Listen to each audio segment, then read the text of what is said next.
Hello बच्चों, welcome back to the physics Churma, जहां पे कंसेप्ट है इतना सिंपल जितना कि चूरमा। बच्चों, फिजिक्स चूरमा पे एक जेई और नीट के लिए क्विक रिवीजन सीरीज स्टार्ट हुई है, सीकर सीरीज।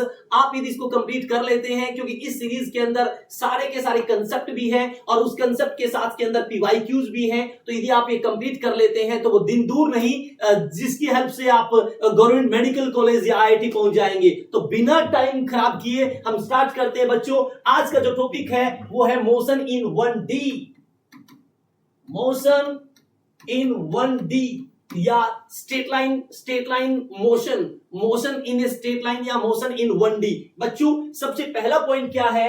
सबसे पहला पॉइंट क्या है? Distance and displacement. डिस्टेंस होता है actual length of actual path used, length of actual path used. जो एक्चुअल पाथ होता है उसकी लंबाई को बोलते हैं बच्चों डिस्टेंस, और डिस्प्लेसमेंट क्या होता है? Length of shortest path, length of shortest path. मतलब इनिशियल पॉइंट और फाइनल पॉइंट को जोड़ने वाली स्ट्रेट लाइन, उसे क्या बोलते हैं बच्चों? डिस्प्लेसमेंट। उसे क्या बोलते हैं बच्चों? डिस्प्लेसमेंट। जो डिस्टेंस है वो हमेशा पॉजिटिव होती है, जो डिस्प्लेसमेंट है वो वेक्टर क्वांटिटी है, वो पॉजिटिव भी हो सकता है, नेगेटिव भी हो सकता है बच्चों, और जीरो भी हो सकता है। ये ऑलवेज इंक्रीजिंग है डिस्टेंस, ये कैन बी इंक्रीज और कैन बी डिक्रीज। यदि स्ट्रेट लाइन पाथ पे चल जाएगा तो हमेशा इंक्रीज होगा डिस्प्लेसमेंट, और यदि अपनी डायरेक्शन रिवर्स कर लेता है तो ये डिक्रीज होना स्टार्ट हो जाता है, क्योंकि इनिशियल पॉइंट और फाइनल पॉइंट के बीच का गैप होता है डिस्प्लेसमेंट। अब बच्चों, यदि कोई बॉडी स्ट्रेट लाइन पाथ पे जा रही है तो डिस्टेंस और डिस्प्लेसमेंट बराबर होते हैं। यदि कोई बॉडी स्ट्रेट लाइन पाथ पे जा रही है तो डिस्टेंस और डिस्प्लेसमेंट बच्चों बराबर होते हैं। डिस्टेंस के लिए पाथ का होना बहुत जरूरी है बच्चों, डिस्टेंस के लिए पाथ का होना बहुत जरूरी है। यदि मैं आपको रास्ता ना बताऊं, मैं आपको कह दूं एक बॉडी ए से कहां गई है? बी पर गई है, कि बताइए बच्चों डिस्टेंस क्या होगा? आप कहोगे नहीं बता सकते सर। क्यों? क्योंकि आपने पॉइंट दिया है, रास्ता बताइए। रास्ता ये है या ये है? कौन सा रास्ता है? बिना रास्ते हम डिस्टेंस नहीं बता सकते। बट मैं कहूं डिस्प्लेसमेंट बताइए, तो या डिस्प्लेसमेंट तो शॉर्टेस्ट पाथ होता है, ये तो आपका डिस्प्लेसमेंट आ जाएगा। मतलब पॉइंटों की हेल्प से डिस्प्लेसमेंट बता सकते हो, डिस्टेंस नहीं बता सकते। आई होप ये पॉइंट्स क्लियर हो गया होगा। अगला पॉइंट देखिए बच्चों क्या कहता है। अगला पॉइंट देखते हैं बच्चों क्या कहता है। अब सुनिए मेरी बात को ध्यान से। मान लो मैं आपको पोजीशन टाइम ग्राफ दे दूं, मैं आपको पोजीशन टाइम ग्राफ दे दूं, और ये पोजीशन टाइम ग्राफ है, ये पोजीशन टाइम ग्राफ है। तो यदि मैं आपसे डिस्टेंस या डिस्प्लेसमेंट पूछ रहा हूं तो ध्यान से, ये जो लाइन है ये ना डिस्टेंस देती है ना डिस्प्लेसमेंट देती है। डिस्टेंस और डिस्प्लेसमेंट हमेशा पोजीशन वाली एक्सिस से ही निकाला जाएगा।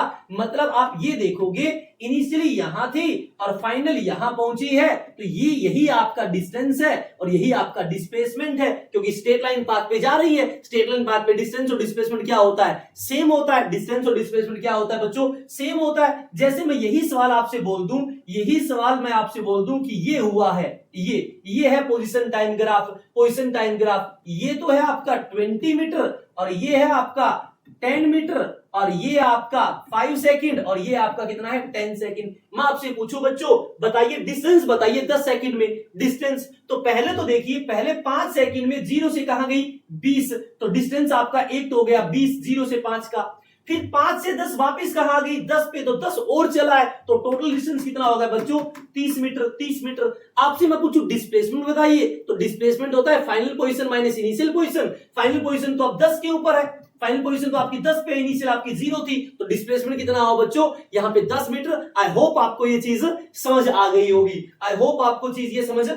होगी। जैसे मैं आपको बच्चों कहूं कि एक बॉडी का इनिशियल पॉइंट है 1 1 1 और बॉडी ए से चली गई बी पे, और बी है आपका 2 3 4। Find distance. आप कहोगे सर डिस्टेंस तो नहीं कैलकुलेट कर सकते क्योंकि आपने पॉइंट दिया, रास्ता बताइए। तो मैं आपसे पूछूं चलो डिस्प्लेसमेंट बता दीजिए। तो डिस्प्लेसमेंट होता है बच्चों final position minus initial position. तो फाइनल आपका 2, इनिशियल आपका 1, 2 में से एक गया आपका 1 i कैप, और 3 में से एक गया आपका 2 j कैप, और 4 में से एक गया आपका 3k कैप, तो ये आ गया आपका बच्चों डिस्प्लेसमेंट। आपसे पूछे डिस्प्लेसमेंट का मैग्नीट्यूड बताइए, तो √1, 4 और 3 का स्क्वायर कितना बच्चों 9, तो ये आ गया बच्चों √14 मीटर, ये आपका डिस्प्लेसमेंट आ गया। आई होप आपको चीज समझ आ गई होगी। आई होप बच्चों आपको चीज समझ आ गई होगी। अब देखिए बच्चों, अब देखिए पॉइंट, अब अगला पॉइंट क्या है, अगला पॉइंट है बच्चों स्पीड एंड वेलोसिटी। अगला पॉइंट है बच्चों स्पीड एंड वेलोसिटी।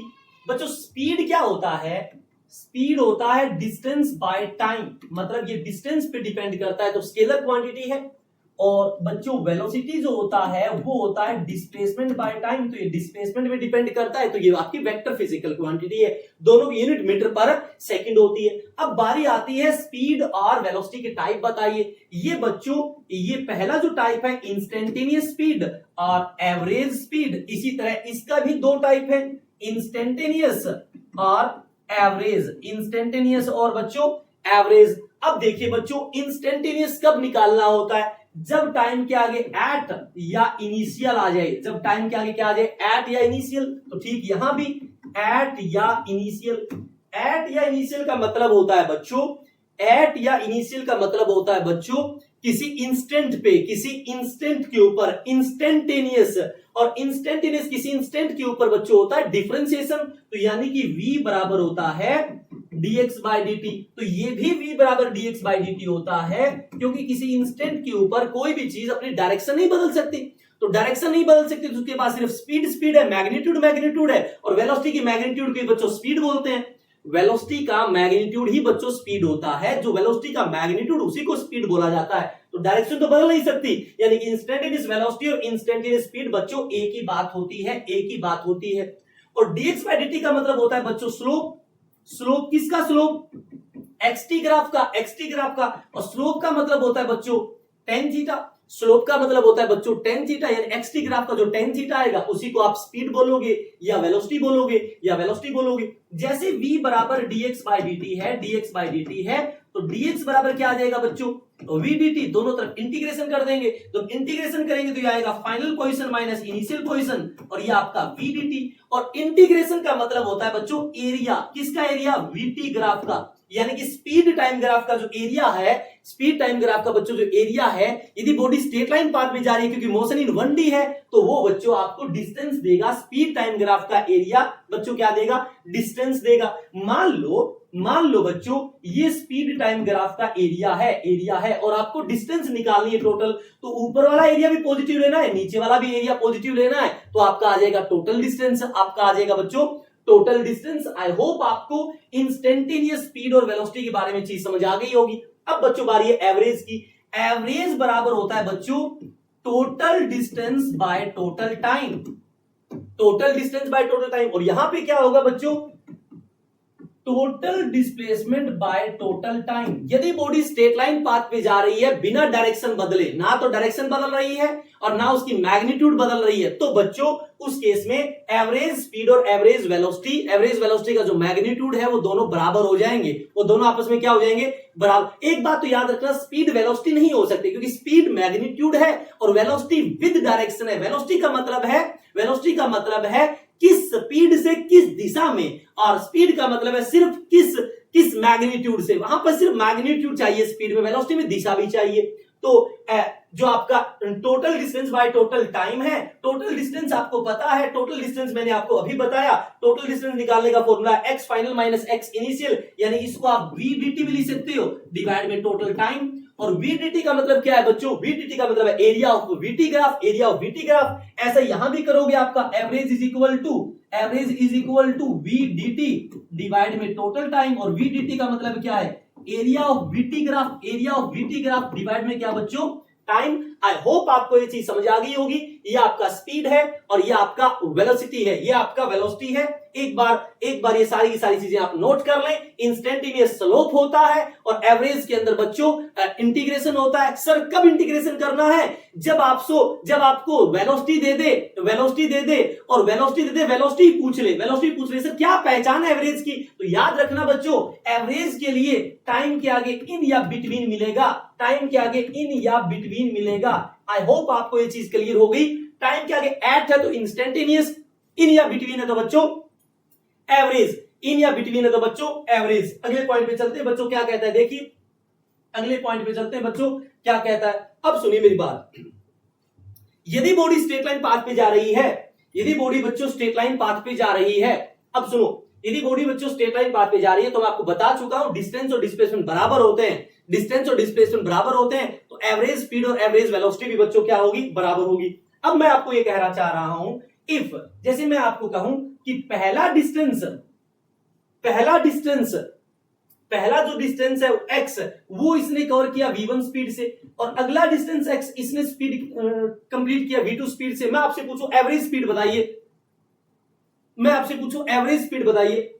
यदि डिस्टेंस हर बार सेम हो तो बच्चों v एवरेज बराबर होता है 1/v एवरेज बराबर होता है 2 डिवाइड में 1/v1 प्लस 1/v2, इसे बोलते हैं हार्मोनिक मीन। और यदि ये दो बार डिस्टेंस बराबर है, यदि डिस्टेंस n टाइम्स बराबर है तो n डिवाइड में 1/v1, 1/v2, 1/v3 so on. ये तो तब है जब डिस्टेंस सेम हो। यदि सवाल ऐसा हो कि पहले t टाइम के लिए चली v1 स्पीड से, अगले t टाइम के लिए चली v2 स्पीड से, जब टाइम इंटरवल सेम हो तो एवरेज स्पीड निकालने का फॉर्मूला होता है बच्चों mean, simple mean v1 plus v2/2। यदि n बार टाइम बराबर है तो उस केस में हो जाएगा v1 plus v2 so divide में कितनी बार टाइम बराबर है, ये हम फॉर्मूला यूज कर लेंगे, हमारा आंसर आ जाएगा। आई होप आपको ये चीज समझ आ गई होगी, आई होप आपको ये चीज समझ आ गई होगी। अगले सवाल पे चलते हैं बच्चों, अगले टॉपिक पे चलते हैं। अगला टॉपिक क्या कहता है देखिए, अगला टॉपिक क्या कहता है सुनिए यहां पे,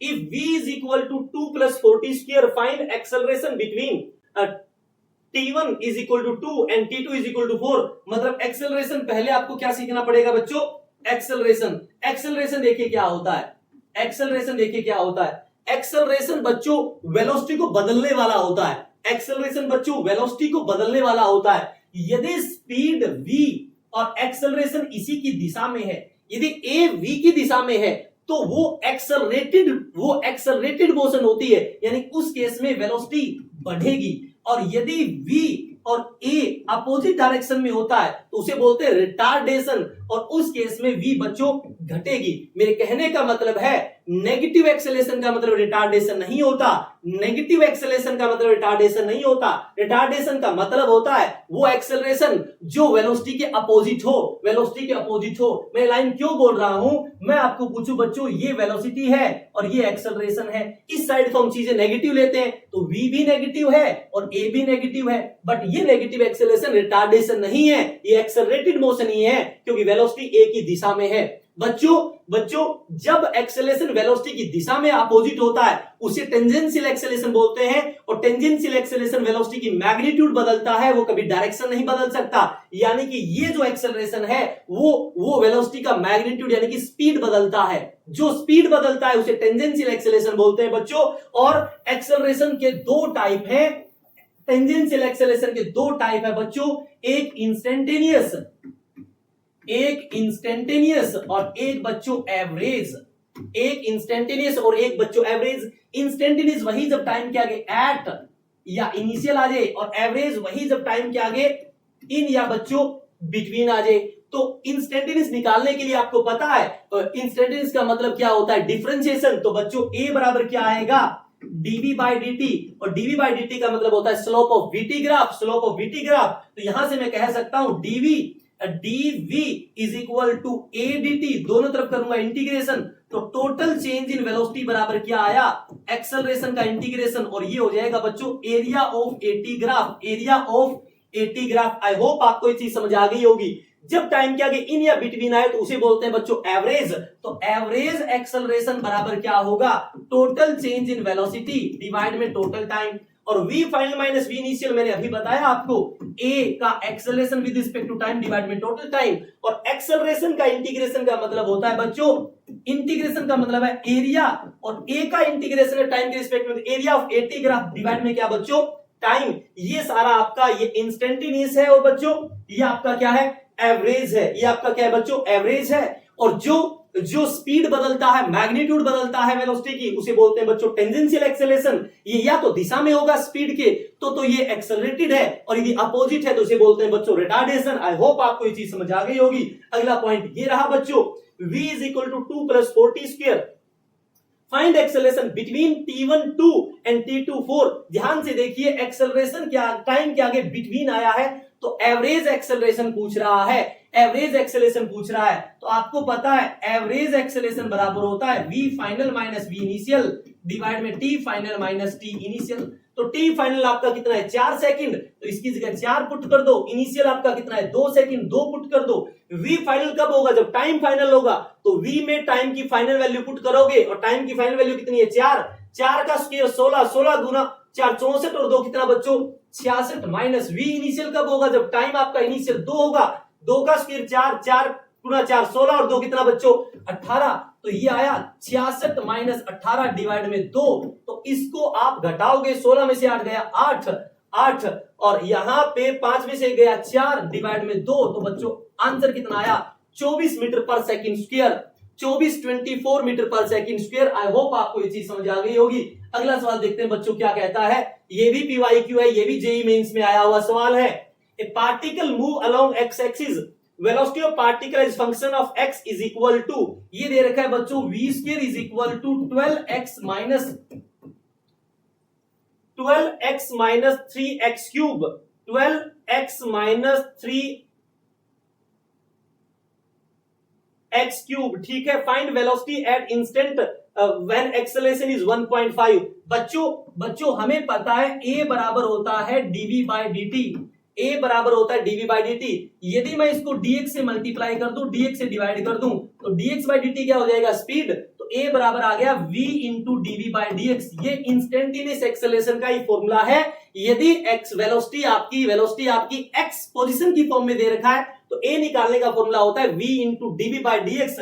तो v is equal to dv by dx, तो v बराबर क्या आ जाएगा 12x माइनस 3x क्यूब। ये आपका हो गया v, और मुझे चाहिए a क्या लिख दोगे v into DV by dx। a क्या हो जाएगा v into DV by dx। तो v तो एज इट इज लिख दोगे 12x minus 3x cube, x cube, और जब dv बाई dx करोगे तो इसकी पावर 1/2 है, तो पावर आगे आएगी, और एक पावर कम करोगे तो ये नीचे चला जाएगा 12x माइनस 3x क्यूब। और इस अंदर वाले का डिफरेंशिएशन कितना होगा 12 माइनस 9x स्क्वायर। इसको सोल्व कर लिया, ये क्या हो जाएगा बच्चों कैंसिल हो जाएगा। एक्सेलरेशन कितना दे रखा है 1.5, तो 1.5 का मतलब 15/10, 15/10। तो बच्चों ये गया 15 गुणा 2 हो गया 30, 30 भाग में 10 कितना आया 3। तो 12 minus 9x square is equal to 3। तो इसको मैं क्या लिखूंगा 12 माइनस 9x स्क्वायर, इसको क्या लिख दूंगा बच्चों में, तो 3 से 1, 3 से 4, 3 से 3, तो एक इस साइड आएगा तो 3 is equal to 3x square. तो x की वैल्यू 3 से 3 कैंसिल बच्चों, प्लस माइनस 1, तो या तो x बराबर +1 और या बच्चों क्या -1। अब स्पीड पूछा है तो x की जगह पहले मैं 1 पुट करके देख रहा हूं, 1 पुट करके देखूंगा तो 12 माइनस 3, तो √9 का मतलब बच्चों 3 आ गया। और यदि मैं -1 पुट करके देखूं, -1 पुट करके देखूं तो ये माइनस का 12 और ये प्लस का 3, -9, ये तो इमेजिनरी नंबर मर गया। इसका मतलब बच्चों स्पीड कितनी आ गई आपकी 3 मीटर पर सेकंड। जब एक्सेलरेशन 1.5 है तो स्पीड कितना आ गया बच्चों 3 मीटर पर सेकंड। आई होप आपको चीज समझ आ गई होगी। a is equal to v dv by dx करना है, और वहां से आपको x की वैल्यू मिलेगी, x प्लस -1 मिलेगा, फिर स्पीड के अंदर वैल्यू पुट कर दीजिए।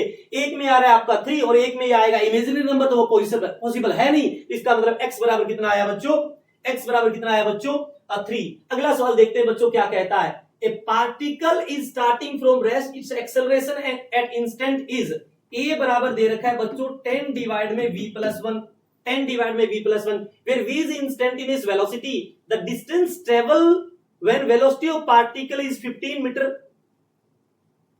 the distance travel when velocity of particle is 15 metre पर सेकंड स्क्वायर। ये स्क्वायर भी लिख रखा है और यहाँ वेलोसिटी भी है। चलो देखते हैं, शायद ये मीटर पर सेकंड ही आएगा, मीटर पर सेकंड आएगा। इसको सोल्व करते हैं बच्चों, ध्यान से देखिए। a बराबर होता है v into DV by dx। A बराबर होता है v into D by D X. तो ए की जगह लिखूंगा मैं 10 डिवाइड में v plus 1 is equal to v into DV by D X. तो इसको जब सोल्व करूंगा तो 10 dx बराबर आया v स्क्वायर प्लस v, क्योंकि v से मल्टीप्लाई करूंगा, इंटू में क्या dv। अब कर देंगे इंटीग्रेशन। अब भाई स्टार्टिंग में डिस्टेंस मान ले 0, जब स्टार्टिंग में डिस्टेंस कितना है 0x0, particle starting from rest, तो ये इनिशियल स्पीड भी 0 है। और फिर क्या डिस्टेंस पूछा है, जब स्पीड कितनी हो जाए 15 हो जाए, यानी कि ये स्पीड ही दे रखी है, ये 15 हो जाए, बस यही आपसे पूछा है। तो जब मैं इसका इंटीग्रेशन करूंगा तो 10 dx का इंटीग्रेशन कितना आ जाएगा 10x is equal to v square का आएगा v क्यूब बाय 3 और v का कितना आएगा v स्क्वायर बाय 2 और लिमिट कितनी आएगी 0 से 15। तो 10x is equal to 15 put करोगे तो 15 गुणा 15 डिवाइड में 3 प्लस में 15 का स्क्वायर 225 डिवाइड में 2। मुझे तो x चाहिए, तो ये आएगा 15, ये 10 नीचे जाएगा तो ये 30 हो जाएगा और ये हो जाएगा बच्चों 20। इसको सोल्व करना है 15 से 2 पे 15 225 भाग में 2 प्लस में 5 से 45 5 से 4 तो 45 भाग में 4, इसको सोल्व कर लीजिए। This is the distance when speed is 15 metre पर सेकेंड। आई होप आपको चीज समझ आ गई होगी। अगला सवाल देखिए बच्चों क्या कहता है, a stone is thrown up with velocity v not. A stone is thrown up with velocity v naught due to air resistance. Its retardation is k root v। मान लेते हैं आपने ऊपर फेंका है तो ऊपर तो पॉजिटिव ले लें और नीचे क्या ले लें बच्चों नेगेटिव। ये साइन कन्वेंशन लिया मैंने, ऊपर पॉजिटिव नीचे क्या ले लिया नेगेटिव ले लिया मैंने। और ये रिटार्डेशन बोल रहा है, इसका मतलब ये तो क्लियर हो गया। ए बराबर क्या आ गया, ए बराबर ए रिटार्डेशन होगा तो अपोजिट में लगेगा और नीचे आपने नेगेटिव ले रखा है तो ए को क्या लिखना पड़ेगा माइनस का के रूट बी। ए को लिखना पड़ेगा माइनस का के रूट बी। ठीक है, find time to reach the maximum height. अच्छा एक चीज सुनो सब बच्चों, हमें पता है ए बराबर है डीवी बाई डी टी, होता है sir DV by D T, और इज इक्वल टू क्या माइनस का के रूट बी। तो dv बराबर क्या आया माइनस का k रूट v इंटू में क्या बच्चों dt। दोनों तरफ क्या कर दें इंटीग्रेशन। आपने इसको फेंका किससे है v नोट से। कब, जब टाइम जीरो है। आपसे पूछा है कि बताइए मैक्सिमम हाइट कितने टाइम में पहुंचेगा। तो जब टॉप पॉइंट पे पहुंच जाएगा तो वहां पे तो वेलोसिटी जीरो हो जाएगी और टाइम को कितना मान लिया मैंने t, यही तो निकालना है। जब मैं इंटीग्रेशन करूंगा तो dv का इंटीग्रेशन v लिमिट पुट करूंगा अपर माइनस लोअर तो ये आ जाएगा माइनस का v not is equal to minus का k। अच्छा एक चीज सुनिए, यहाँ पे रूट v है तो रूट v को नीचे तो लेकर आना पड़ेगा।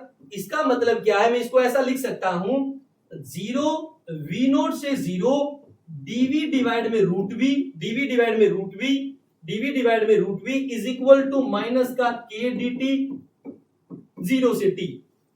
अब करना पड़ेगा, रूट v ऊपर जाएगा तो v की पावर कितनी हो जाएगी माइनस का 1/2। इंटीग्रेशन में एक पावर ऐड होती है डिवाइड में टोटल पावर 1/2 आ जाएगी। लिमिट पुट कर दोगे v नोट से 0 इज इक्वल टू माइनस का kt। अब ये माइनस का 1/2 है, ये प्लस का 1 है तो इसका मतलब ऊपर रूट भी बचेगा तो ये हो जाएगा 2 और रूट भी 0 हो जाएगा तो माइनस का root v not is equal to minus का kt। माइनस से माइनस क्या हो गया बच्चों कैंसिल, तो हमें तो t चाहिए तो t बराबर कितना आया अपना 2 root v naught by k। I hope आपको ये चीज समझ आ गई होगी। 2 root v naught by k, बस कुछ नहीं किया, a is equal to dv by dt। Second part देखते हैं क्या कहता है, find maximum height attain. Maximum height बताइए। हमें बच्चों पता है a बराबर क्या होता है v into d v by dx और इज इक्वल टू a आपको दे रखा है माइनस का k रूट v। तो v dv is equal to divide में रूट भी आ जाएगा माइनस का k dx। अब इंटीग्रेशन कर दें तो भाई जब स्टार्टिंग फ्रॉम रेस्ट है तो इन स्टार्टिंग फ्रॉम क्या है, स्टार्टिंग फ्रॉम क्या दे रखा है एक बार देख लेते हैं। Stone is thrown up with velocity v naught, with velocity v naught, ये वेलोसिटी वी नोट है, तो स्टार्टिंग में डिस्प्लेसमेंट जीरो रहा होगा, और इसने पूछा है मैक्सिमम हाइट एच में, एच मान लूं, और मैक्सिमम हाइट तब होगा जब ये रेस्ट में आ जाए, तो अब इसको इंटीग्रेशन करना है, इंटीग्रेशन करना है, तो ये ऊपर बचेगा रूट वी, ऊपर बचेगा रूट वी, तो रूट वी का इंटीग्रेशन करूंगा तो v की पावर 3/2, v की पावर 3/2 और डिवाइड में 3/2, लिमिट पुट करूंगा v नोट से 0 इज इक्वल टू माइनस का dx का इंटीग्रेशन x, तो ये हो जाएगा h माइनस 0h। जब इसको सोल्व करूंगा, इसको सोल्व करूंगा तो ये आएगा 2/3, पलट दूंगा, और माइनस का v नोट की पावर 3/2, और ये आया माइनस का kh, माइनस का kh, माइनस से माइनस कैंसिल हो गया, मुझे तो मैक्सिमम हाइट h चाहिए, तो h बराबर क्या आया बच्चों 2/3k, और v नोट की पावर कितनी 3/2। आई होप आपको ये चीज समझ आ गई होगी, आई होप आपको ये चीज बच्चों समझ आ गई होगी। अब देखते हैं आगे, अब देखते हैं बच्चों आगे, अब एक्सेलरेशन कब कब कांस्टेंट होता है, एक्सेलरेशन कब कब कांस्टेंट होता है। एक तो बच्चों एक्सेलरेशन के अंदर ना टाइम हो ना एक्स हो, ना तो एक्सेलरेशन टाइम पर डिपेंड करे ना ही एक्स पे डिपेंड करे, उसे बोलते हैं कांस्टेंट एक्सेलरेशन। जैसे 1 2 3 4 5 इस तरह का जो एक्सेलरेशन आए 1 2 9.8 5 10, ये जो वैल्यूज आती है ये होता है कांस्टेंट एक्सेलरेशन। अब एक्सेलरेशन कांस्टेंट कब कब होता है, दूसरी कंडीशन जब वेलोसिटी में टाइम की मैक्सिमम पावर 1 हो, वेलोसिटी में टाइम की मैक्सिमम पावर 1 हो तब एक्सेलरेशन कांस्टेंट होता है। तीसरा, जब पोजीशन में टाइम की मैक्सिमम पावर 2 हो, पोजीशन में टाइम की मैक्सिमम पावर 2 हो, क्योंकि पोजीशन का एक बार डिफरेंशिएशन करोगे तो वेलोसिटी आएगा, तो टाइम की वैल्यू वहां पर 1 हो जाएगी, और टाइम की वैल्यू 1 होगी तो फिर एक्सेलरेशन आएगा वो कांस्टेंट आएगा। और लास्ट कंडीशन है यदि v के अंदर x की मैक्सिमम पावर 1/2 हो तो उस केस के अंदर एक्सेलरेशन बच्चों क्या होता है, कांस्टेंट होता है। और जब एक्सेलरेशन कांस्टेंट होता है, जब एक्सेलरेशन कांस्टेंट होता है बच्चों तब लगती है मोशन की इक्वेशन, मोशन की इक्वेशन। पहली equation v is equal to u plus a t, ये तभी लगेगी जब एक्सेलरेशन कांस्टेंट हो और जिसके अंदर फाइनल वेलोसिटी और टाइम का जिक्र हो, तो पहली इक्वेशन लगाइए v is equal to u plus a t, और दूसरी s is equal to u t plus half a t square, s is equal to u t plus half a t square. जब टोटल टाइम दे रखा हो और total displacement आपसे पूछ रखा हो और फाइनल वेलोसिटी का कोई जिक्र ना हो तो वहां पे मोशन की सेकंड इक्वेशन लगाइए। ध्यान रहे एक्सेलरेशन कांस्टेंट होना चाहिए, u आपकी इनिशियल वेलोसिटी होती है, v final, a acceleration, t आपका total time, s total displacement, u initial velocity, t आपका टोटल टाइम, a आपका एक्सेलरेशन, t आपका total time. Third equation v square minus u square is equal to 2as। जब किसी भी numerical में time का कोई जिक्र ना हो और फाइनल वेलोसिटी और डिस्प्लेसमेंट में कोई एक चीज दे रखी हो, एक आपसे पूछ रखी हो और एक्सेलरेशन कांस्टेंट है, तो मोशन की थर्ड इक्वेशन लगा दीजिए। फोर्थ इक्वेशन, टोटल डिस्प्लेसमेंट आपको निकालना हो, एक्सेलरेशन ना दे रखा हो, तो वहां पे एवरेज वेलोसिटी इनटू में टोटल टाइम करोगे, ये आपका टोटल डिस्प्लेसमेंट आ जाएगा। ये बच्चों आपका टोटल डिस्प्लेसमेंट आ जाएगा। आपसे पूछे स्टॉपिंग डिस्टेंस बताइए, तो स्टॉपिंग डिस्टेंस बच्चों s बराबर होता है माइनस का u square by 2a, minus का u स्क्वायर बाय 2a। ये आपकी स्टॉपिंग डिस्टेंस है कि बताइए कितनी दूरी के बाद कोई बॉडी रुक जाएगी, तो उसको निकालने का तरीका होता है माइनस का u square by 2a। u आपका इनिशियल स्पीड है, a आपका एक्सेलरेशन है, इसको सोल्व कर लेंगे आपका आंसर आ जाएगा। ये आपकी स्टॉपिंग डिस्टेंस होती है u square by 2a, u square by 2a। I hope आपको ये चीज बच्चों समझ आ गई होगी। अब आपसे कोई पूछे कि बताइए displacement in third second, displacement in fifth second, displacement in seventh second, तो पार्टिकुलर टाइम में डिस्प्लेसमेंट निकालने का मोशन का इक्वेशन होता है s nth is equal to u plus a by 2 into 2n minus 1। s nth is equal to u plus a by 2 into 2n minus 1। ये particular time में displacement निकालने का फॉर्मूला है। जैसे 10 सेकंड में डिस्प्लेसमेंट बताइए तो बच्चों n की जगह 10 सेकंड आ जाएगा, यानी कि 10 पुट कर देंगे। 9 सेकंड में पूछे तो n की जगह 9 पुट कर देंगे। ये पार्टिकुलर टाइम में बच्चों डिस्प्लेसमेंट निकालने का फॉर्मूला है, बच्चों डिस्प्लेसमेंट निकालने का फॉर्मूला है। अब बच्चों यदि इनिशियल स्पीड 0 हो और एक्सेलरेशन बच्चों क्या हो, कांस्टेंट हो, इनिशियल स्पीड 0 हो, एक्सेलरेशन कांस्टेंट हो, हर बार टाइम इंटरवल सेम हो, हर बार टाइम इंटरवल सेम हो, तो तो बच्चों डिस्प्लेसमेंट का जो रेशियो होता है, डिस्प्लेसमेंट का जो रेशियो होता है वो होता है 1:3:5:7:9, 1:3:5:7:9। ये टाइम इंटरवल सेम हो और डिस्प्लेसमेंट का रेशियो पूछे तो 1:3:5:7:9। दूसरा, जब हर बार टोटल टाइम लिया जाए, हर बार टोटल टाइम मतलब टाइम स्टार्टिंग से लिया जाए, पहले 5 सेकंड, पहले 10 सेकंड, पहले 15 सेकंड, पहले 20 सेकंड, इस तरह से, तब डिस्प्लेसमेंट का रेशियो होता है 1, 4, 9, 16, 25, सो ऑन। ये आपका डिस्प्लेसमेंट का रेशियो है जब हर बार टाइम इंटरवल स्टार्टिंग से लिया जाए, टाइम स्टार्टिंग से लिया जाए। अगला बट ध्यान रहे स्टार्टिंग फ्रॉम रेस्ट होना चाहिए, एक्सेलरेशन कांस्टेंट होना चाहिए, तभी होगा ये चीज। अब मैं आपको कहूं कि डिस्प्लेसमेंट हर बार बराबर हो तो टाइम का रेशियो बताइए, डिस्प्लेसमेंट हर बार बराबर हो तो टाइम का रेशियो बताइए, टाइम का रेशियो बताइए। डिस्प्लेसमेंट हर बार सेम हो तो टाइम का रेशियो बताइए। तो 1:√2 - 1, √3 - √2 √4 - √3, ये आपके 3 गैलीलियो रेशियो है, ये आपके 3 बच्चों गैलीलियो रेशियो है। आई होप आपको ये चीज, इतनी चीजें समझ आ जानी चाहिए। आई होप ये सारी बातें आपको समझ आ जानी चाहिए। एक पॉइंट और मैं बोलना चाहूंगा, यदि बच्चों 1 0 है यानी कि वेलोसिटी कांस्टेंट है, वेलोसिटी कांस्टेंट का मतलब स्पीड और डायरेक्शन सेम है, तो उसे बोलते हैं यूनिफॉर्म मोशन, यूनिफॉर्म मोशन। और यूनिफॉर्म मोशन यदि है यानी एक्सेलरेशन 0 है तो वो सवाल सिर्फ और सिर्फ निकलेगा velocity is equal to displacement by time से, उसके अंदर और कोई फॉर्मूला आपको नहीं लगाना। Velocity is equal to displacement by time, इसके अलावा वहां पे और कुछ भी नहीं लिखना। आई होप आपको ये चीज समझ आ गई होगी। अब सवाल देखते हैं बच्चों, ये भी एक पीवाईक्यू है, ये भी बच्चों एक पीवाईक्यू है। ध्यान से देखिए, ध्यान से देखिए। A stone is dropped from a top of a tower of height h, of height h। मान लेते हैं ये कोई टावर है, ये कोई टावर है और इसकी हाइट कितनी है बच्चों, h। और यहां से एक बॉल को ड्रॉप कराया, यहां से एक बॉल को ड्रॉप करा दिया है। After 1 second another stone is drop from balcony. मान लेते हैं ये बालकनी है और ये 25 मीटर बिलो 20 मीटर मतलब 20 मीटर नीचे है, तो ये हाइट कितनी हो जाएगी, ये हो जाएगी h-20। यहां से आपने b बॉल को ड्रॉप करा दिया और both reach simultaneously, find h बताना है। तो पहले मैं यहां पे लिख रहा हूं a और यहां पे लिख रहा हूं b। दोनों के लिए इनिशियल वेलोसिटी कितनी, 0। दोनों के लिए इनिशियल वेलोसिटी कितनी बच्चों, 0। और दोनों का डिस्प्लेसमेंट ए का डिस्प्लेसमेंट होगा h और इसका होगा h-20। तो दोनों के लिए टाइम इसका टाइम t मान लूं तो आपका दूसरा तो 1 सेकंड के बाद ड्रॉप कराया तो ये कितना हो जाएगा t-1।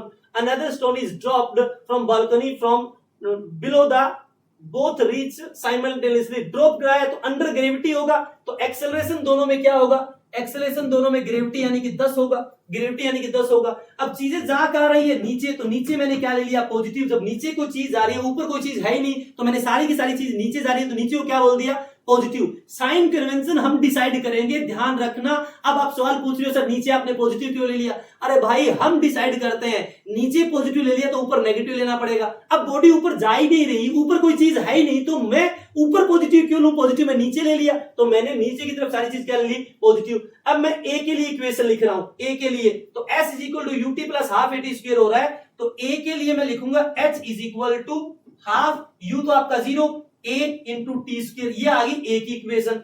इसी तरह मैं बी की इक्वेशन लिखूं तो h-20 is equal to u 0, तो हाफ a इंटू t-1 का क्या बच्चों, स्क्वायर, t-स्क्वायर का क्या बच्चों, स्क्वायर। अब यहां से हम क्या करेंगे, यहां से हमें क्या करना पड़ेगा कि हम क्या निकाल लें, h-20 है, h की वैल्यू कितनी लिख दूं मैं यहां पे, half at square minus 20 is equal to half, और t-1 का होल स्क्वायर करूंगा तो t square plus minus 2t में ऐसे लिखूंगा। तो मुझे पता है हाफ at स्क्वायर से हाफ at स्क्वायर कैंसिल हो जाएगा, तो क्या बचेगा, -20 बचा, हाफ at स्क्वायर कैंसिल हो ही गया, और क्या बचा, a/2 बचा, क्योंकि a/2 अंदर बन जाएगा, और क्या बचा माइनस का 2 से 2 तो कट जाएगा और बचा माइनस का 80, माइनस का बच्चों क्या बचा 80, ये बच गया। अब सुनो ए आपका 10 है तो 10 भाग में 2 करोगे कितना आएगा 5, ये आ गया 5। अब ये आपका 5 है, इस साइड आएगा तो ये हो गया माइनस का 25 इज इक्वल टू माइनस का 10t, माइनस से माइनस कैंसिल, 5 से 5, 5 से 2, तो टाइम कितना आ गया 5/2, टाइम आ गया बच्चों 5/2 और आपको h चाहिए तो इसके अंदर पुट कर दो 1/2, ए आपका 10 और 5/2 का स्क्वायर कितना 25/4, तो 2 से कितना 5, 5 5 25, 25 5 125, 125/4 आपका आंसर, 125/4 मीटर आपकी हाइट है, 125/4 मीटर बच्चों आपकी हाइट है इस टावर की। आई होप आपको ये चीज समझ आ गई होगी। अगला सवाल अब मैं आपको बताता हूं मोशन अंडर ग्रेविटी। अब मैं आपको बातें बताता हूं motion under gravity. Motion under gravity भी एक कांस्टेंट एक्सेलरेशन का एग्जांपल है। मोशन अंडर ग्रेविटी एक कांस्टेंट एक्सेलरेशन का एग्जांपल है। इसके अंदर भी मोशन की सारी इक्वेशन यूज होगी। v is equal to u plus a t, s is equal to ut plus half a t square, v square minus u square is equal to 2as, s nth is equal to u plus a by 2 into 2n minus 1। ये सब आप use कर सकते हो motion under gravity, पर ध्यान रहे यहाँ a को g लेना है विद साइन आप खुद डिसाइड करोगे। a की जगह बच्चों g लेना है और साइन आप खुद डिसाइड करोगे। मोशन की इक्वेशन आप लगा सकते हो। मान लो आपने किसी बॉडी को ऊपर फेंका u स्पीड से अंडर ग्रेविटी, तो ध्यान रहे बच्चों टॉप पॉइंट पे पहुंचने का टाइम होता है u बाय जी और आने का भी टाइम होता है बच्चों u बाय जी, तो टोटल टाइम ऑफ फ्लाइट होता है 2u बाय जी। आपको पूछे सिर्फ ऊपर जाने का टाइम बताइए, तो ऊपर जाने का टाइम पीरियड होता है रूट 2h बाय जी। यदि हाइट दे रखी हो तो रूट 2h बाय जी, यदि बच्चों आपको हाइट दे रखी हो तो रूट 2h बाय जी, यदि स्पीड दे रखी हो तो u बाय जी, आने और जाने का पूछे तो 2u बाय जी, आने और जाने का पूछे 2u बाय जी। जिस स्पीड से फेंकोगे उसी स्पीड से नीचे ग्राउंड से टकराती है, जिस स्पीड से फेंकोगे उसी स्पीड से बच्चों ग्राउंड पे टकराएगी। मेरे कहने का मतलब है यदि आप किसी बॉडी को ऊपर फेंक रहे हो 50 मीटर पर सेकंड से 50 मीटर पर सेकंड, आपको पता है जब ऊपर फेंकोगे तो एक्सेलरेशन नीचे लगेगा कितना ग्रेविटी 10 मीटर पर सेकंड स्क्वायर। अब एक्सेलरेशन वेलोसिटी के अपोजिट है तो वेलोसिटी को कम करेगा और 10 का रिटार्डेशन का मतलब है 1 सेकंड में 10 कम करना स्पीड का, और ये है कितनी 50, तो 50 को कम करने में कितना समय लगेगा 1 सेकंड में 10 कम कर रहे तो 5 सेकंड, यानी कि टॉप पे ये पहुंच जाएगा u बाय जी यानी कि 50/10 5 सेकंड में। अब जितने से ऊपर गया, जितने टाइम में ऊपर गया उतने टाइम में नीचे आएगा, तो नीचे में भी क्या आएगा 5 सेकंड में। आपको पता है यहां पर तो बॉडी किस में आ गई है रेस्ट में। अब ग्रेविटी कहां लग रही है नीचे, तो 1 सेकंड में अब 10 बढ़ेगी, फिर 2 में 20 हो जाएगी, 3 में 30 हो जाएगी, तो ये टकराई भी किससे की 50 से की, टकराई भी किससे की भाई 50 से की। अब ध्यान से देखिए कि ऊपर पहले 1 सेकंड में, फिर 2 सेकंड हो गया, फिर 3 हो गया, फिर 4 हो गया, यहां पे आ गया 5,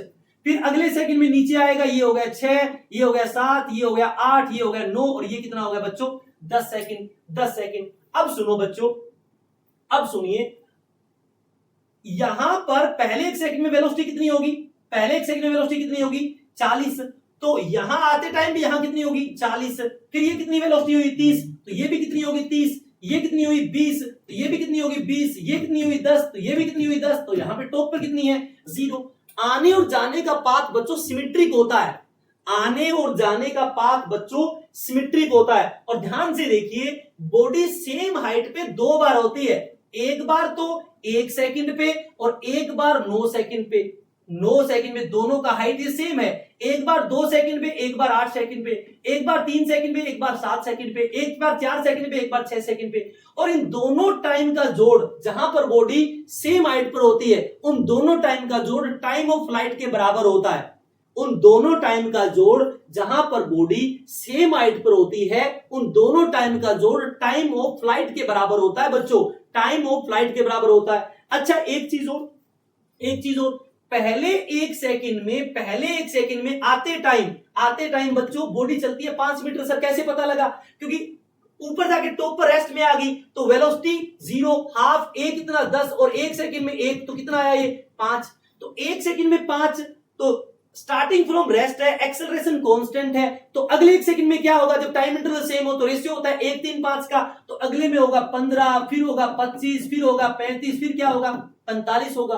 और आपको पता है आने और जाने का पाथ क्या होता है? सिमेट्रिक। आने और जाने का पाथ क्या होता है बच्चों? सिमेट्रिक। मतलब यदि आते टाइम लास्ट सेकंड में 45 मीटर चली है तो इसके सामने वाला जो टाइम है पहली 1 सेकंड उसमें भी बच्चों ये कितनी चलेगी? 45। फिर अगले सेकंड में यहां कितनी चली है? यहां आते टाइम 35 चली है तो यहां भी क्या चलेगा? 35। ये 25 चली है तो ये भी 25, ये 15 चली है तो ये भी 15 और ये 5 चली है तो ये भी कितना बच्चों? 5।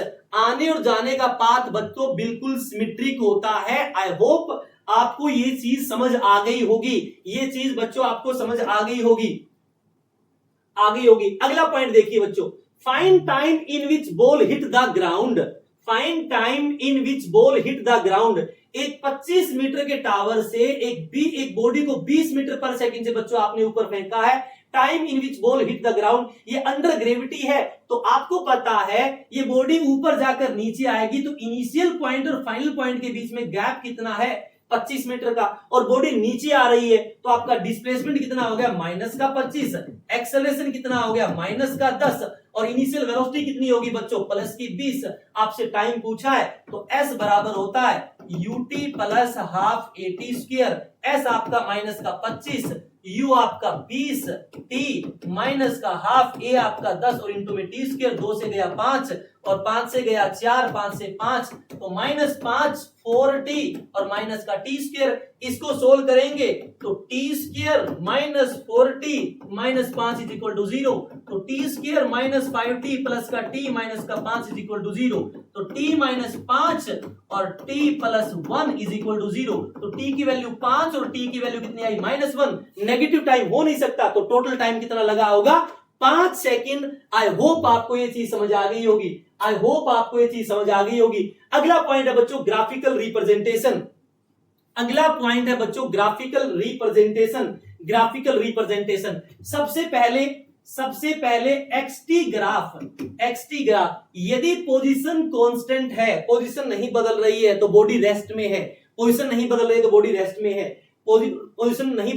रेस्ट में है। इसका मतलब इसकी वेलोसिटी 0 है तो इसका वीटी ग्राफ भी ऐसा ही बनेगा। यदि वेलोसिटी 0 है हमेशा तो इसका एक्सेलरेशन टाइम ग्राफ भी बच्चों ऐसा ही बनेगा। मान लो ये एक्सटी ग्राफ है। आपको पता है एक्सटी ग्राफ का स्लोप वेलोसिटी देता है तो एक स्ट्रेट लाइन का स्लोप तो हमेशा कांस्टेंट रहेगा और इसका स्लोप पॉजिटिव है क्योंकि एंगल आपका 90 से छोटा है, एक्यूट एंगल है, तो यानी कि वेलोसिटी पॉजिटिव और कांस्टेंट। तो इसका ये वेलोसिटी टाइम ग्राफ बनेगा, वेलोसिटी पॉजिटिव और कांस्टेंट। यदि वेलोसिटी कांस्टेंट है तो बच्चों एक्सेलरेशन क्या होगा? 0। तो इसका एक्सेलरेशन ग्राफ ये बना दिया मैंने। मान लो ये एक्सटी ग्राफ है। तो ये एक्सटी ग्राफ है। स्टार्टिंग में वेलोसिटी इसका टेंजेंट डालूंगा तो स्लोप आपका मैक्सिमम है, फिर स्लोप आपका क्या हो रहा है? कम, फिर और कम हो रहा है, फिर स्लोप आपका क्या हो गया? 0। इसका मतलब पहले वेलोसिटी पॉजिटिव थी और बाद में वेलोसिटी क्या होगी? 0। तो इसका मतलब ये इसका वीटी ग्राफ है। पहले वेलोसिटी मैक्सिमम थी पॉजिटिव और बाद में क्या होगी? 0। आपको पता है वेलोसिटी टाइम ग्राफ का स्लोप क्या देता है? एक्सेलरेशन। इसका स्लोप तो आपका नेगेटिव है और एक स्ट्रेट लाइन का स्लोप क्या होता है? कांस्टेंट। इसका मतलब इसका एक्सेलरेशन टाइम ग्राफ क्या आएगा? नेगेटिव और कांस्टेंट। आई होप बच्चों आपको चीज समझ आ गई होगी। एक ग्राफ ऐसा हो सकता है, ये आपका x, ये आपका t, ये ऐसे। तो स्टार्टिंग में स्लोप आपका 0 है और बाद में स्लोप क्या हो गया? मैक्सिमम। इसका मतलब क्या बच्चों? यदि आपका ये xt है तो इसकी पहले वेलोसिटी 0 और बाद में बढ़ रही है तो ये आपका vt ग्राफ हो गया। vt। और आपको पता है वेलोसिटी टाइम ग्राफ का जो स्लोप होता है वो क्या होता है? कांस्टेंट। तो इसका पॉजिटिव और कांस्टेंट एक्सेलरेशन at ग्राफ बच्चों ये हो गया। ये आपके सारे के सारे xt ग्राफ हैं। ये बच्चों बोर्ड पे जो बने हुए हैं वो सारे के सारे आपके xt ग्राफ हैं। इसको आप ध्यान से समझ लेना। अगला पॉइंट है बच्चों, वीटी ग्राफ। वीटी ग्राफ, यदि आपका ये वीटी ग्राफ है तो वेलोसिटी आपकी कांस्टेंट है, वेलोसिटी आपकी कांस्टेंट है, इसका मतलब एक्सेलरेशन क्या होगा इसका 0, तो ये आपका एक्सेलरेशन 0 आ गया बच्चों, ये आपका एक्सेलरेशन 0 आ गया। मान लो ये आपका वीटी ग्राफ है, ये आपका वीटी ग्राफ है, तो पहले आपकी वेलोसिटी, पहले आपका स्लोप 0 और बाद में स्लोप आपका बढ़ रहा है, बाद में स्लोप बढ़ रहा है, तो इसका मतलब क्या है, वेलोसिटी इंक्रीजिंग है, वेलोसिटी क्या है बच्चों, इंक्रीजिंग है, वेलोसिटी बच्चों क्या है आपका इंक्रीजिंग है। v देखो, v आपकी पहले आपका स्लोप ये आपका v, इसका मतलब आपका एक्सेलरेशन क्या है, स्लोप क्या देता है, एक्सेलरेशन 0 और बाद में एक्सेलरेशन क्या है, बढ़ रहा है, तो ये आपका 80 ग्राफ हो गया, ये आपका 80 ग्राफ हो गया। मैं आपको कहूं कि ये वीटी ग्राफ है, ये वीटी ग्राफ है, तो आपको पता है वीटी ग्राफ का स्लोप एक्सेलरेशन देता है, इसका स्लोप हमेशा कांस्टेंट रहेगा स्ट्रेट लाइन का, तो इसका मतलब इसका एक्सेलरेशन पॉजिटिव और कांस्टेंट है, इसका एक्सेलरेशन पॉजिटिव और बच्चों क्या है, कांस्टेंट है। आई होप आपको ये चीज भी समझ आ गई होगी। अब मैं आपको कहूं कि ये बच्चों वीटी ग्राफ है, ये बच्चों वीटी ग्राफ है, तो वीटी ग्राफ का स्लोप क्या देता है बच्चों, एक्सेलरेशन, तो इसका एक्सेलरेशन तो नेगेटिव और कांस्टेंट है, इसका एक्सेलरेशन तो नेगेटिव और कांस्टेंट है। मैं आपको कहूं कि ये वीटी ग्राफ है, ये वीटी ग्राफ है, ये वीटी, तो पहले स्लोप आपका मैक्सिमम है, उसके बाद आपका स्लोप 0 है, और वेलोसिटी टाइम ग्राफ का स्लोप आपको एक्सेलरेशन देता है, इसका मतलब इसका 80 ग्राफ पहले एक्सेलरेशन मैक्सिमम, बाद में क्या हो गया 0, ये आपके वेलोसिटी टाइम ग्राफ हो गया। अब बच्चों वीएक्स ग्राफ आपको पता है a इज इक्वल टू क्या होता है, v into d v by d x, a is equal to बच्चों क्या होता है, v into d v by d x, तो यानी कि a by v is equal to d v by dx.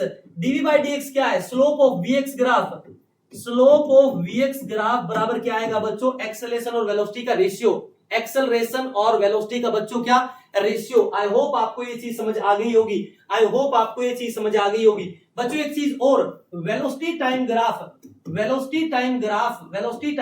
का जो एरिया है, वेलोसिटी टाइम ग्राफ का जो एरिया है वो आपको क्या देता है, डिस्प्लेसमेंट। यदि ऊपर वाला है तो डिस्प्लेसमेंट पॉजिटिव, नीचे है तो डिस्प्लेसमेंट क्या नेगेटिव, बट डिस्टेंस की बात है तो ऊपर वाला ही पॉजिटिव और नीचे वाला भी क्या बच्चों पॉजिटिव। अगला ग्राफ क्या है बच्चों, अगला ग्राफ है वी स्क्वायर एक्स ग्राफ। यदि मैं इसका स्लोप करूं तो d by dx of v square, इसको लिखूंगा 2v into d v by dx, और आपको पता है v into d v by dx क्या होता है, एक्सेलरेशन, तो 2 टाइम्स ऑफ एक्सेलरेशन, यानी कि slope of v square x graph बराबर आएगा 2 टाइम्स ऑफ एक्सेलरेशन। आपसे कोई पूछे कि ये v स्क्वायर एक्स ग्राफ है और ये एंगल 60 डिग्री है, बताओ एक्सेलरेशन कितना होगा, तो v स्क्वायर एक्स ग्राफ का स्लोप कितना, tan 60 बराबर होता है 2 टाइम्स ऑफ एक्सेलरेशन, तो a बराबर कितना आया √3/2, तो आपका एक्सेलरेशन कितना आया बच्चों, और √3/2। आई होप आपको ये चीज भी समझ आ गई होगी। इसके बाद ग्राफ है बच्चों एक्सेलरेशन टाइम ग्राफ बच्चों, एक्सेलरेशन टाइम ग्राफ का जो एरिया है, वो देता है चेंज इन वेलोसिटी, वो देता है बच्चों चेंज इन वेलोसिटी, और जब तक एरिया पॉजिटिव होगा इसका मतलब चेंज इन वेलोसिटी पॉजिटिव है, यानी कि वेलोसिटी बढ़ रही है, और जैसे ही एरिया नेगेटिव होगा इसका मतलब चेंज इन वेलोसिटी नेगेटिव है, यानी कि वेलोसिटी आपकी घटनी स्टार्ट हो गई है, तो यहां तक वेलोसिटी बढ़ी है, उसके बाद वेलोसिटी क्या होगी, घटनी स्टार्ट होगी। तो एक्सेलरेशन टाइम ग्राफ का जो एरिया है वो चेंज इन वेलोसिटी देता है। आई होप आपको ये चीज समझ आ गई होगी। अब देखते हैं बच्चों ये graph, if acceleration time graph moving particle straight line, ये एक्सेलरेशन टाइम ग्राफ है, at what time particle acquire same velocity. आपको पता है एक्सेलरेशन टाइम ग्राफ का जो एरिया है वो चेंज इन वेलोसिटी देगा, और ये कह रहा है कि at what time particle acquire same velocity. यदि सेम वेलोसिटी एक्वायर हो जाएगी तो चेंज इन वेलोसिटी क्या हुआ, 0, और एक्सेलरेशन टाइम ग्राफ का एरिया क्या देता है, चेंज इन वेलोसिटी, तो ये चेंज इन वेलोसिटी पॉजिटिव है, तो इतना ही एरिया नेगेटिव होना चाहिए, तो इसको आगे बढ़ा दो, ये साइड 10 है तो इसको भी यहाँ पे 10 कर दो, और ये आपका 4 है तो इसको भी यहाँ पे क्या कर दो, 4 कर दो, तो ये 4, आंसर कितना आया 8 सेकंड के अंदर चेंज इन वेलोसिटी क्या हो जाएगी बच्चों, 0, यानी कि सेम वेलोसिटी एक्वायर कर लेगा। आई होप आपको चीज समझ आ गई होगी। कन्वर्ट एक्सेलरेशन वेलोसिटी ग्राफ को वीटी ग्राफ में कन्वर्ट करिए। Acceleration velocity time graph, acceleration velocity graph को वीटी ग्राफ के अंदर बच्चों आपको कन्वर्ट करना है। आई होप आपको ये चीज समझ आ गई होगी। अच्छा एक बात सुनिए बच्चों, जब एक्सेलरेशन एवी ग्राफ है और उसको वीटी ग्राफ बनाना है, वीटी ग्राफ बनाना है, आपको पता है वेलोसिटी टाइम ग्राफ का स्लोप क्या देता है, एक्सेलरेशन देता है। तो जब v आपका जीरो है, v आपका जीरो, तो एक्सेलरेशन आपका पॉजिटिव है, एक्सेलरेशन आपका पॉजिटिव है, तो v0 acceleration positive, v0 acceleration positive, तो यहां पे स्लोप डालोगे तो नेगेटिव आएगा, ये गलत, ये गलत। इसका वीटी ग्राफ का स्लोप इसका भी पॉजिटिव है, इसका भी पॉजिटिव है, इसका भी पॉजिटिव, तीनों हो सकते हैं, तीनों हो सकते हैं। अब बात क्या है, अब बात क्या है, जब वेलोसिटी जीरो हो जाए, सॉरी वेलोसिटी आपका मैक्सिमम हो जाए, वेलोसिटी आपकी मैक्सिमम हो जाए, एक्सेलरेशन जीरो, एक्सेलरेशन जीरो, मतलब जहां v मैक्सिमम है एक्सेलरेशन जीरो होना चाहिए, v मैक्सिमम है एक्सेलरेशन बच्चों क्या होना चाहिए, जीरो। तो यहां पे स्लोप आप डालोगे, यहां पे स्लोप आप डालोगे, यहां पे आप स्लोप डालोगे, तो एक चीज और ये देखो, ये तो देखो, ये तो गलत ही हो गया। इसका देखो, इसका स्लोप क्या है, इसका स्लोप क्या है, कांस्टेंट। यदि स्लोप कांस्टेंट है तो एक्सेलरेशन क्या हो गया, जीरो, जबकि इसका एक्सेलरेशन जीरो थोड़ी है, इसका एक्सेलरेशन क्या है, जीरो थोड़ी है। तो ये ग्राफ भी क्या हो गया, अरे ये ग्राफ की, अरे इसकी तो वेलोसिटी कांस्टेंट होगी ना, इसकी वेलोसिटी कांस्टेंट होगी, इसका वेलोसिटी क्या होगी, कांस्टेंट। वेलोसिटी आपकी, सॉरी वेलोसिटी आपकी, एक्सेलरेशन क्या होगा इसका, कांस्टेंट, और इसका एक्सेलरेशन तो बदल रहा है। अरे देखो, इसका वेलोसिटी टाइम ग्राफ का स्लोप कांस्टेंट है और वेलोसिटी टाइम ग्राफ का स्लोप एक्सेलरेशन देता है, तो इसका तो एक्सेलरेशन कांस्टेंट, जबकि इसका एक्सेलरेशन बदल रहा है, तो ये भी ग्राफ क्या हुआ, गलत हुआ। यानी कि वही ग्राफ सही होगा जिसमें v max हो और वहां पे एक्सेलरेशन जीरो, और वेलोसिटी टाइम ग्राफ का स्लोप क्या देता है बच्चों, एक्सेलरेशन देता है। तो देखो, जब वेलोसिटी मैक्सिमम हो गई है तो एक्सेलरेशन क्या, जीरो, यानी कि first is the right answer, first is the right answer. I hope आपको ये चीज समझ आ गई होगी, आई होप आपको ये चीजें समझ आ गई होगी। तो बच्चों ये था क्विक रिवीजन 30 मिनट का अप्रोक्सीमेट, जिसके अंदर आपने कंप्लीट ग्राफिकल एनालिसिस कर लिया, मोशन की इक्वेशन कहां यूज होती है, एक्सपेक्टेड क्वेश्चंस और जो आज तक पीवाईक्यू क्वेश्चन आए वो सब कर लिए। अब बारी आपकी है, आप इसका रिवीजन किस तरह से करते हैं, किस तरह से सवाल को अटेम्प्ट करते हैं। आप अपना इसके अंदर 100% दीजिए और उस मंजिल, उस शिखर पे पहुंचिए जिसका आपने सपना देखा है। ऑल द बेस्ट बच्चों।